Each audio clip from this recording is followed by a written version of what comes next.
Don't worry, I'm not going to dance today. Not yet. So maybe later. So I've been listening to all the talks, and I was reading my abstract, and I said, oh my God, what am I doing here? Because I used to go to scientific conferences pretending to be an artist, and go to arts conferences pretending to be a scientist, but now there are both of you in front of me. So my split personality doesn't know where to start. So I could talk a little bit about my scientific projects having to do with the microbiome, and I can speak about my art practice dealing with the microbiome. I can give you an update of all the different microbiome projects out there. So I'm going to do a patchwork of, bear with me please, of everything I know. And then give me 5 minutes, I need to channel.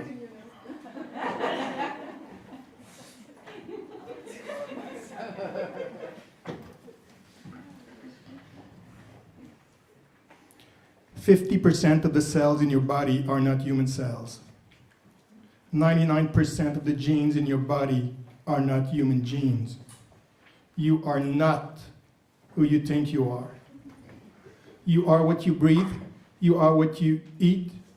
You are what you shit. You are what you touch. You are what you fuck. Everything you do changes what you are. Everywhere you go changes what you are. Everyone you meet changes who you are. You are not human anymore. You are the sum of your genome and the genomes of every bacteria living on you and around you. You're just a walking bag of microbes. You are us. We are you, the microbiome living inside you. We populate your digestive tract. It's our favorite habitat. We are so numerous. We're like your second brain. We help you digest food. We construct your identity, control all your behaviors. 1 kilogram of bacterial cells inhabiting your gut.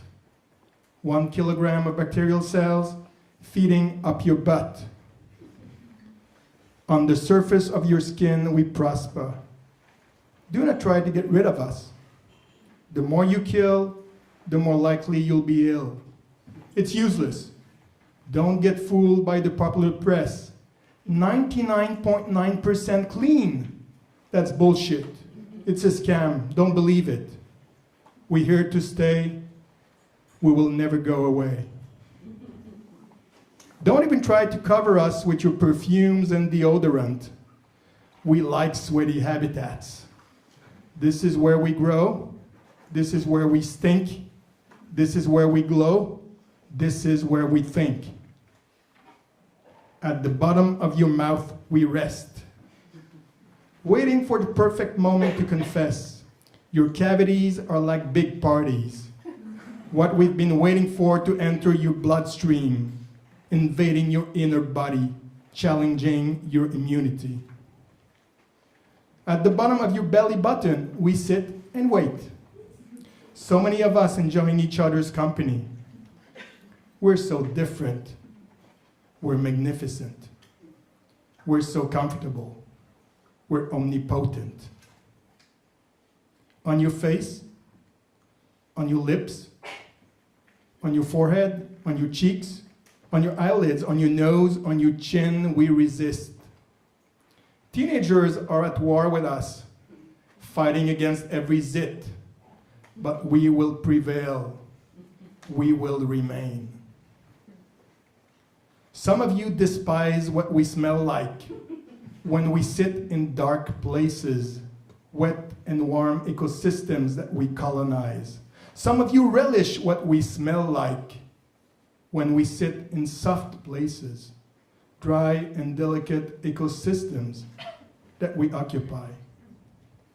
At the heart of sacred places, we are living, where we feed on your dead bodies, recycling human cells for the benefit of other species.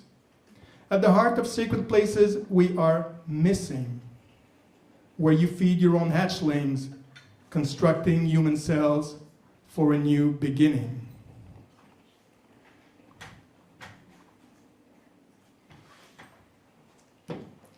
So let me tell you about this scientific project that's currently that we're currently doing in my lab on the transmission of microbiome from mothers to babies.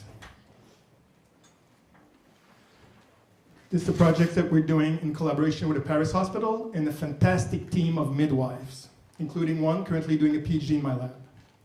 So it's well known that the baby's microbiome is picked up at birth when the baby goes through the birth canal. That is, that the first bacteria that the baby will meet are the vaginal bacteria. That is, in the case of vaginal delivery. For cesarean birth, or C-sections, the baby will first pick up the skin bacteria, not the vaginal bacteria. So the impact of delivery mode, so to say, has been at the heart of a heated dispute in the microbiome literature recently, and the effect of C-section on future health of babies. It is known that newborns delivered by C-section are more likely to become obese as adults, or to develop autoimmune and allergic diseases such as asthma in later life. For that reason, the practice of vaginal seeding, of vaginal microbiome transplant, has been proposed as a way to circumvent this problem. Basically, it is quite simple to do in case of a planned C-section. You just need to put a sterile cloth in the mother's vagina prior to birth, and then you will wipe the baby's mouth and face with it after birth. Although the benefits of this medical procedure are still debated, it also has one important shortcoming. It doesn't apply to emergency C-sections, when time is a factor to save either the baby's life or that of the mother. So in my lab, we're interested at alternative ways to seed the baby. First, by looking at the duration of labor from the moment the water breaks to the moment of the actual delivery, opening the passage for the bacteria. Yet we're also thinking about ways to develop a so-called microbiome rebirth incubator for babies born by C-section specifically. With this work, we're interested in the dynamics of transmission from the mother to the baby. In some other work, I was rather interested,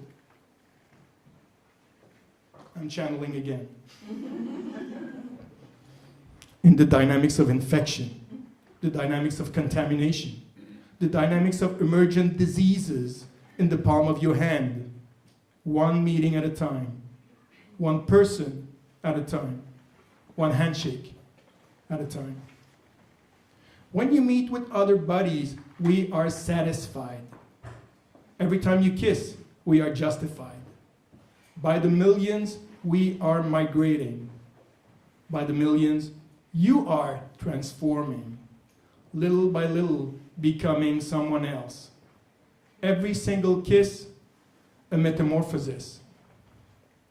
When you feel the cramps in the meanders of your soul, when one of us takes over your shithole, your bowel movements are out of control. C. diff is king. You are dying. Your medical warfare won't destroy us. There's no escape, no medical treatment, no cure for such a chronic disease. But we can save you. We can ease the pain. Down the rabbit hole and up you go again. You're not alone, just face it. Every surface on earth is everywhere we make it. We leave traces behind, and we make sure to spread as fast as we can. On bees and flowers, on phones and fingers, we are like spies, concealed in disguise. What you touch, we prize. we scrutinize, we advertise, we revolutionize.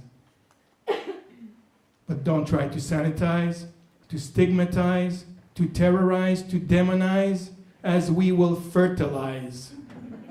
At the root of all life forms, we will rise.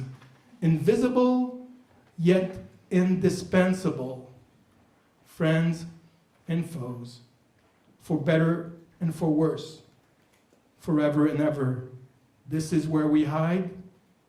This is where we thrive, far away from germicide. When you hug your favorite pet, we hug you too. When she licks your baby's face, we lick it too. But don't forget to feed us too. We like it raw, we like it dirty, we like it fermented, we like it spicy. You are what you eat, aren't you? Every bite you take is changing you. Down your throat, we process your food, we process your mood. Your gut belongs to us, your brain belongs to us, your skin belongs to us, yourself belongs to us. We follow you wherever you may go, and you pick us up on the sole of your shoes. Who needs Google Map to follow you? We can track you down.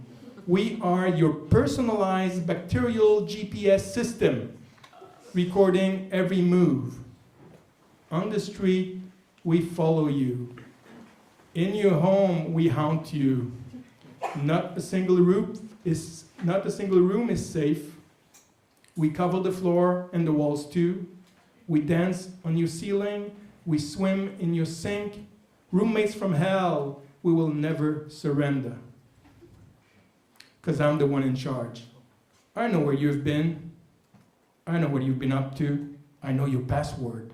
I know all about you. Get closer. Take a look. Pick up a swab. Sample your keyboard. Can you see? In this Petri dish, this is me. Look up at the sky. Can you see? In this Petri dish, this is me. I come from outer space, long before you were born, long before the origin of species, long before life on your planet. Oh, the Bat Microbiome Project. Okay, that's another cool project I did a few years back. I wanted to test the hypothesis, you are what you eat, by eating a bat in order to become Batman. So this is one example of some performance/experiments that I've been doing over the last 5 years. As a scientist, I'm interested in microbiome from a statistical standpoint. I'm a biostatistician by training. Developing tools to compare microbiome profiles using graph theory. As a performance artist, I'm interested in the microbiome from a totally different angle. I am questioning the species concepts and limits of the self in life of human microbiome research, showing that more than 50% of the cells of our body are not human cells. So are we still human? And if not, what are we? In my work, I design specific performances to transform my microbiome, either by shaking hands with as many people as possible, by trying different sexual practices, or eating a specific type of food that I've never had before. Along the way, I would also be collecting microbiome samples from my body before, during, and after each performance. I would take the samples back to my lab in Montreal, extract bacterial DNA, sequence the DNA using next generation sequencing technology, and analyze the bacterial profiles with bioinformatic tools to generate what I call microbiome selfies. Back to Batman. In 2014, I was in Guinea with colleagues from the National Museum of Natural History in Paris to collect bat specimens for a microbiome project. We worked with local scientists who were quite interested in eating the bats that were not collected. And since I was there, I also ate one bat. Of course, I documented the whole thing and collected samples along the way. I took samples from the bat and also took samples from me before and after becoming Batman. We were in the middle of the bush, unaware of what was happening in the country at this time. Do you remember? 2014? Guinea? It should ring a bell. It was right in the middle of the Ebola outbreak. When I came back to the capital, the authorities had issued a complete ban on bushmeat, including monkeys, porcupines, rats, and bats. Bats being the suspected reservoir of Ebola virus. And while I was in the bush, I've had monkey, porcupine, rat, and bat. I was lucky, I guess. I didn't get Ebola, although one of my African colleagues lost his entire family. What can you do in the name of art and science? So here I am standing in front of you today, not as a man, not as a bat, not as a monkey or anything else, anything I could have consumed, licked, or fucked in my entire life.